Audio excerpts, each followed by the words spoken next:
भोकरदनच्या तहसील कार्यालयात शेतकऱ्यांचा ठिय्या। एकीकडे हिवाळी अधिवेशन सुरू, दुसरीकडे मात्र शेतकऱ्यांमधून संताप। भोकरदन तहसील कार्यालयासमोर ठिय्या देऊन हातात पोस्टर धरून शासनाच्या ढिसाळ योजनांचा वाचला पाडा। किडनी विकणे आहे, गायगोठा बांधला, निधी कोण देणार, घरकुलाच्या नादात कर्जबाजारी झालो अशा आशयाचे फलक हातात घेत शेतकऱ्यांनी केला संताप व्यक्त। पुढील 2 दिवसात आमचे मस्टर काढले नाहीत तर नागपूरच्या विधान भवनासमोर 12 तारखेला आमरण उपोषणाला बसणार शेतकरी बांधवांचा थेट सरकारला इशारा।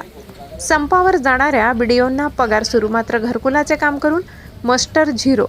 पोस्टरच्या माध्यमातून संताप व्यक्त। विहिरी, गायगोठे आणि घरकुल मंजूर करण्यासाठी अधिकारी पैसे घेत असल्याचा शेतकऱ्यांचा आरोप। भोकरदनच्या तहसील कार्यालयातून शेतकऱ्यांसोबत बातचीत करत सविस्तर आढावा। भ्रष्टाधिकाऱ्यांच्या समर्थनार्थ राज्यातील बीडीओंचा संप चालू आहे सध्या, आणि हा संप म्हणजे चोरांचे उलटे बॉम्ब आहे। भ्रष्टाचार यांनीच करायचा, कामबंद आंदोलन यांनीच करायचं, आणि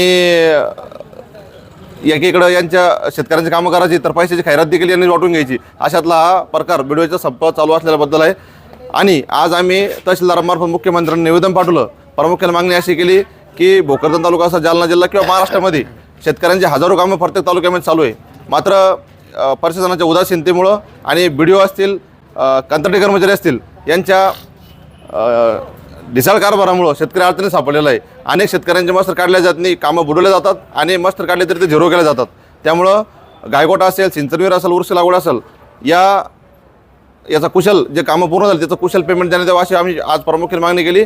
आणि शेतकऱ्यांची कर्जमाफी देखील तात्काळ देण्यात यावी, कारण शेतकरी या योजनांच्या भंपकतेपणामुळं कर्जबाजारी झाला, आणि शेतकऱ्यांना कुशलता निधी देण्यात यावा, आणि या निधीमुळं शेतकऱ्यांना एक आधार द्यावा अशी आम्ही आज प्रामुख्याने मागणी केली। जर यांनी 2 दिवसामध्ये शेतकऱ्यांचा मस्तर काढले नाही आणि पेमेंट मारलं नाही तर आम्ही हिवाळी अधिवेशन येथे 12 तारखेला आंदोलन देखील करणार आहोत। शहानूज मराठीसाठी न्यूज रिपोर्टर राजू शहा, जालना।